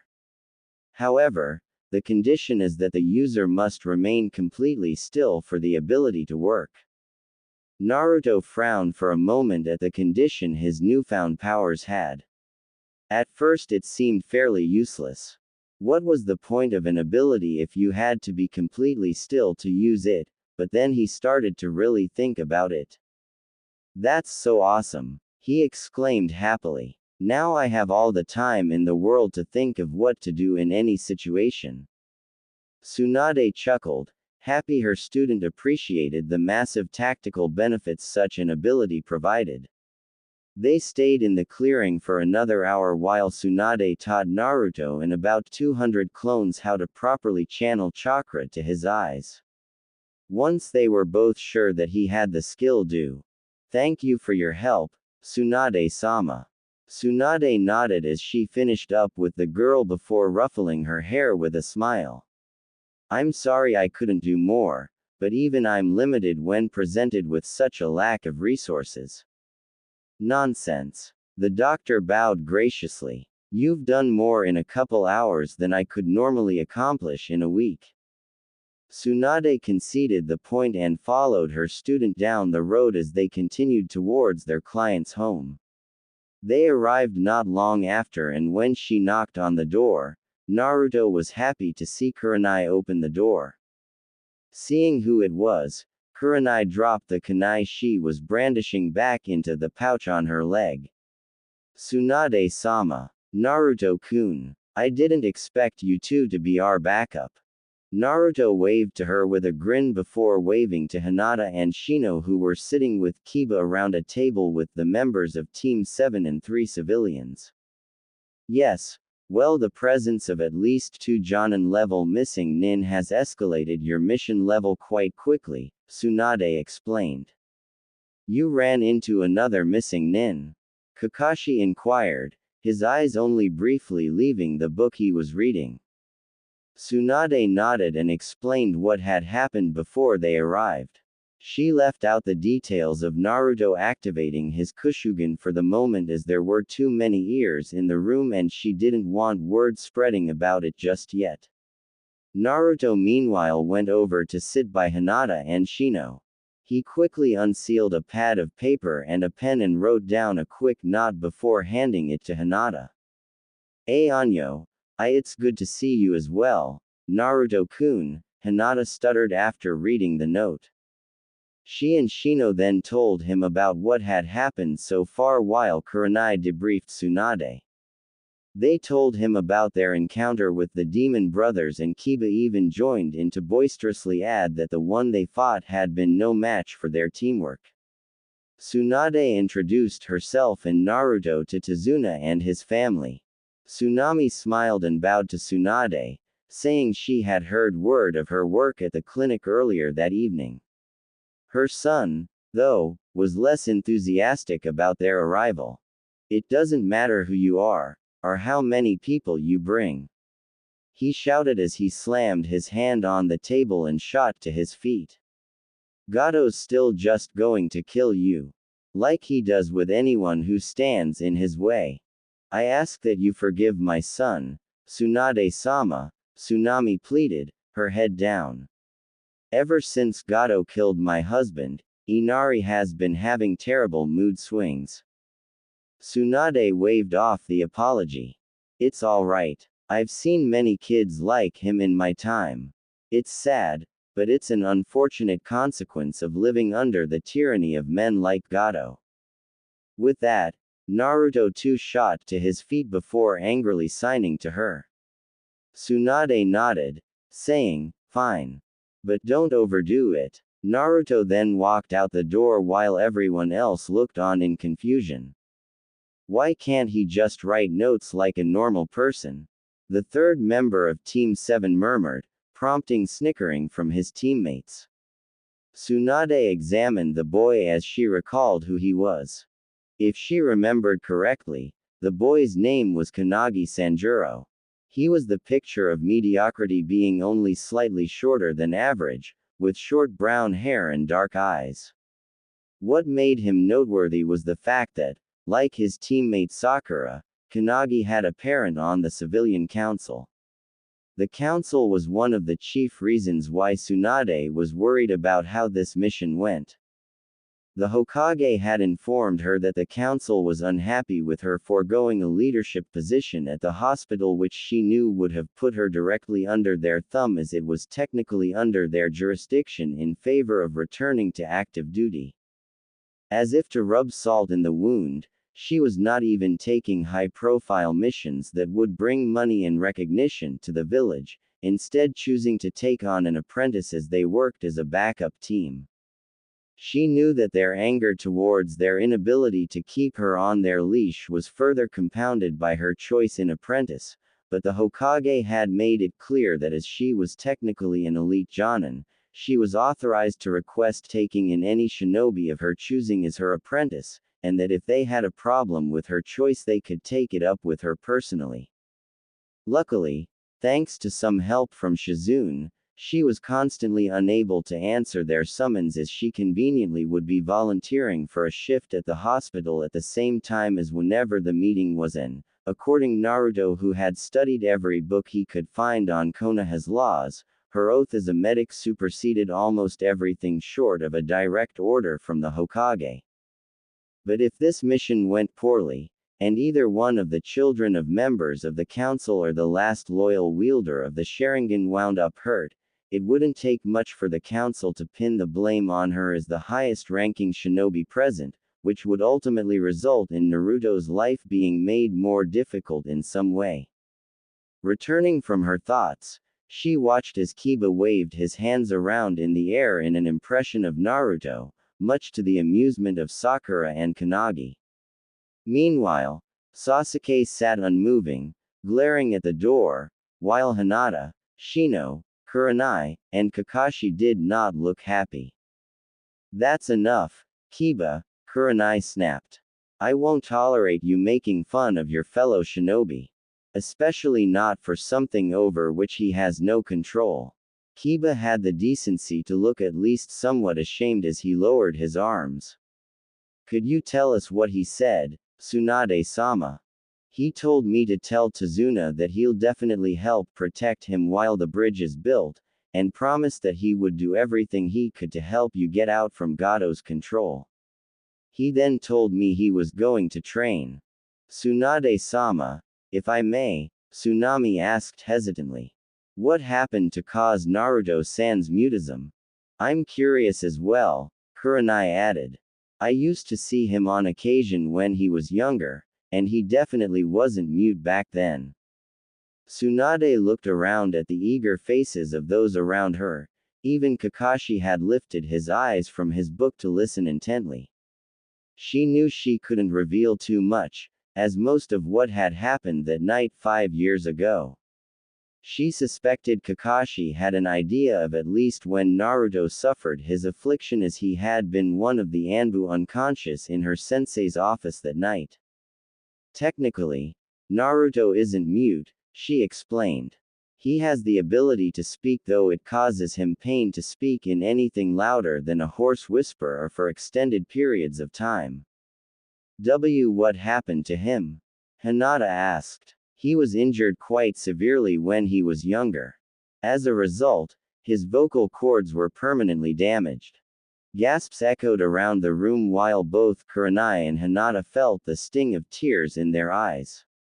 They both were aware of Naruto's less than hospitable treatment by the people of Konoha, and had immediately guessed the cause of injury. How could anyone do something so cruel to Naruto-kun? Hinata thought to herself sadly. Kurenai, on the other hand, was struggling to control herself. Experience and a good friend in the torture and interrogation department provided her with a better understanding of the motive behind Naruto's injuries.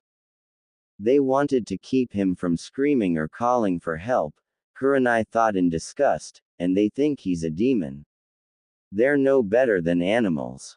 "So, what's with the weird hand movements?" Tazuna asked. "It's how he communicates," Tsunade replied. After losing his voice, Naruto found out very quickly how inconvenient it was to write down everything he wanted to say. especially considering his tendency to ramble when he gets excited.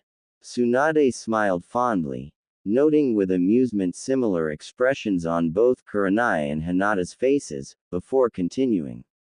He knew that shinobi at times had to communicate without speaking, so he read every book he could find that even had a passing mention of the different hand signs used to communicate during covert missions, and using that as his base, started to develop his own language. I had noticed a few similarities to the covert commands, Kakashi noted, secretly very impressed that a boy who was not exactly known for his cerebral aptitudes could study a handful of hand gestures and create an entire language. That's quite impressive, Shino added. He did not expect the dead last of his class to figure out such a smart workaround to his disability. But, then again, a week ago he would not have expected Naruto to not only hold his own, but do quite well in a fight that included 3 genin and their sensei. It seems Naruto is full of surprises. Sasuke scoffed. It doesn't matter, it's still useless. Does he really expect everyone around him to learn some made-up language because it would be more convenient for him? Tsunade scowled angrily at the boy. She was one more snide comment from sending him flying back to Konoha with a flick of her wrist. Council be damned when Hinata piped up. Anyo, do you think I could learn this language, Tsunade-sama? I would not be opposed to developing an understanding of Naruto-san's method of communication either, Shino added. It may be beneficial for future missions with him. I'd like to learn it as well, Kurenai said. She leveled Kakashi with a look and he sighed. I guess it couldn't hurt to memorize it with my Sharingan, he reasoned. Tsunade scoffed. Good luck with that. Naruto's not the biggest fan of the Sharingan. She watched as Sasuke stiffened while his glaring at the door added yet another level of malice. He's probably just jealous, Kanagi said, failing to keep the envy out of his own eyes as he glanced at Sasuke. That's right, Sakura added loudly. Naruto Baka is just jealous that Sasuke-kun has the most powerful bloodline while he's just a clanless loser who probably fell out of a tree and lost his own voice.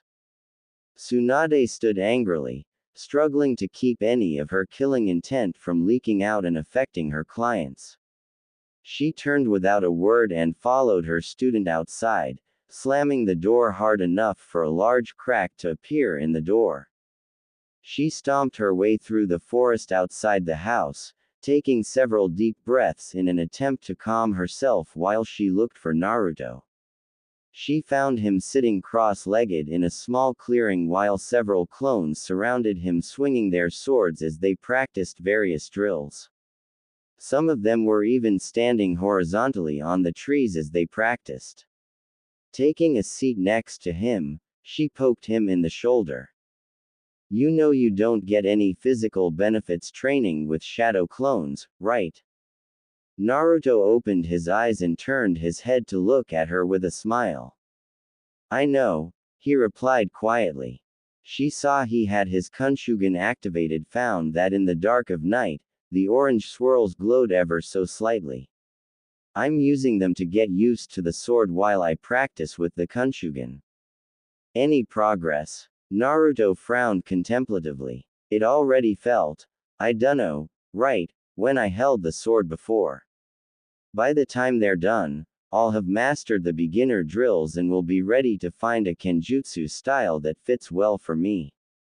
Tsunade smiled and wrapped her arm around his shoulders.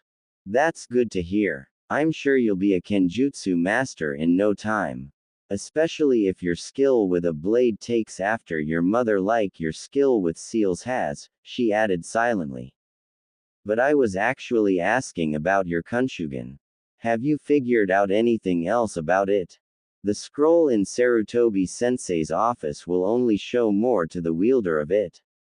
Well, my eyesight's way better, Naruto surmised. Also I can see my chakra, and it makes my eyes sting a bit, but if I really focus I can sort of see yours too, though it got easier once you touched me. That's useful, Tsunade noted. You might not like the Sharingan, but you can't deny it would make learning certain techniques easier if you could see how to mold the chakra properly, even if you can't copy it. Until then, it'll help to at least see your own chakra. That way you're less susceptible to genjutsu and you can watch it as you practice your chakra control. What about your ability to stop time? Naruto sighed and rested his head on her shoulder with a pout. Staying still is hard. Tsunade giggled and pulled him closer. You sound like my old teammate. Naruto raised an eyebrow curiously. He once told me about this special training he had once done, and the first step involved him learning to sit perfectly still. If he didn't, he would fall off the spike he was balancing on. Like you, he's a pretty hyperactive guy, so it took him a long time to master it. They sat in silence for several minutes until one of the clones practicing nearby dispelled. You never did tell me what drove you to pull that stupid stunt with Ryosuke, by the way. It's a gift from the gods, Naruto replied cryptically. What are you talking about? The sword. He said it was a gift from the gods. He took the glove off his right hand, revealing the dark, metallic musculature of his hand, and rapped his knuckles against the blade with a sharp clang. They're the same metal.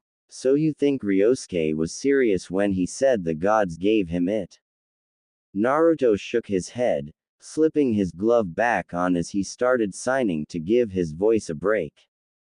I think that someone was given it, and that Ryosuke stumbled across it much later. What makes you say that? Every time he attacked us, my arm hurt. It felt like it was trying to tell me something. At the same time I started feeling like Ryosuke was hurting someone close to me every time he swung it. There's also this. He pointed at the guard and Tsunade examined it closely. It was made of what looked to be gold, which meshed well with the obsidian blade and the crimson wrap around the hilt. It was in the shape of a 3-inch diameter circle engraved with a swirl in its center. There were 7 points protruding from the guard, with the hilt acting as the 8th. They were evenly spaced with the 2 running perpendicular to the hilt and the one from which the blade emerged being slightly longer than the ones in the corners. Tsunade's eyes widened as she realized the guard was in the shape of the sun. Amaterasu, she whispered. Naruto nodded. Considering the fact that its previous owner didn't seem like the kind of guy who she would find worthy, we can only guess that he took it from its last owner. It's covered in all sorts of seals that I can barely even start to understand, but as far as I could tell, it continuously takes and stores your chakra, which is what helps fuel those attacks he was using. Well, if it's a gift from Amaterasu-sama, it should probably stay with the one who actually received her blessing, Tsunade reasoned. They continued to chat for a while. The clones practiced before unsealing their bedrolls and going to bed right there, rather than go inside and deal with the others in there. Ooh. The next morning they woke up and Naruto went on a short hunting trip, catching a small deer for Tsunami to cook. After a hearty breakfast in which Tazuna expressed his concerns for the increasing number of workers who were quitting due to fear of Gato's retribution. Scowling, Naruto created a clone with even more chakra than usual and sent it with Tazuna and Hinata while Tsunade and another clone went back to the clinic to help out again.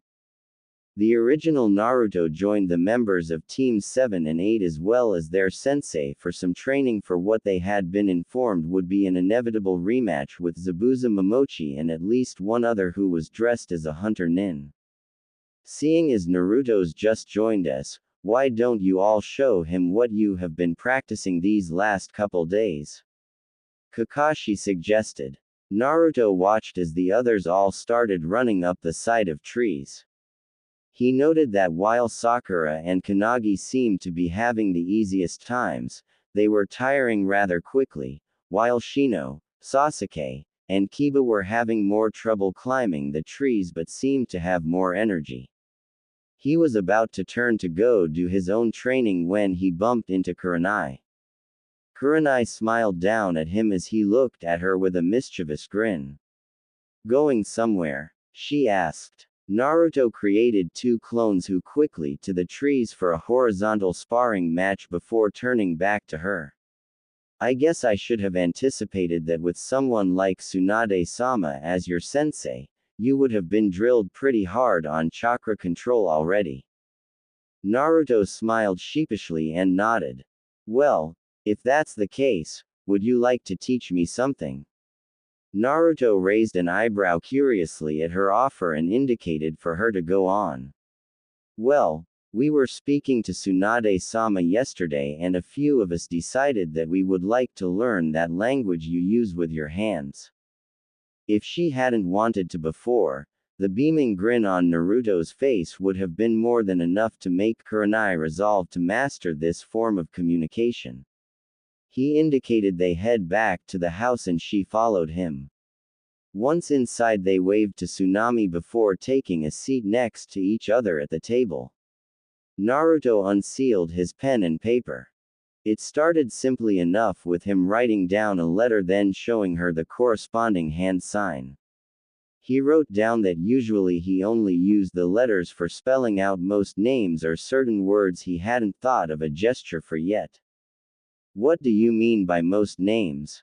Kurenai asked. Naruto responded by bringing his hands up to touch his fingers to his shoulders before pointing at her. Kurenai mimicked the action with an inquisitive look on her face. Me? She asked. When he nodded, she was only more confused. How did you decide this would be the sign for my name? Naruto shook his head with a soft smile on his face and for the first time in over half a decade, Kurenai heard him speak. Not Kurenai, he said. The deep breathy quality of his voice was so different from what she remembered that she couldn't help but shiver at the sound of it. He put his hands over her own and brought them up to her shoulders, their faces much closer now she could properly hear him over the sound of Tsunami cooking food in the other room. Tenshi. Kurenai's face flushed with heat at their proximity, but she couldn't contain the grin that split her face. It's nice to hear your voice again, Naruto. She murmured. It's nice to talk to you again, Naruto replied quietly. Without thinking, Kurenai's hands drifted towards the burnt orange scarf he constantly wore around his neck. She paused as he stiffened and looked up into his deep blue eyes. May I? She asked quietly, fully prepared to pull back for fear of having crossed some line. Naruto looked torn as he searched her eyes. They shone with passion and concern, and to his relief there was not a trace of pity. He kept his gaze forward as she pulled away his scarf, closing his eyes as her gasp indicated that ugly, jagged scar that stretched across the front of his neck just below his Adam's apple was revealed. They opened as instead of cries of disgust at one of his many deformities, he was roughly pulled into Kurenai's embrace as hot tears spilled onto his exposed neck.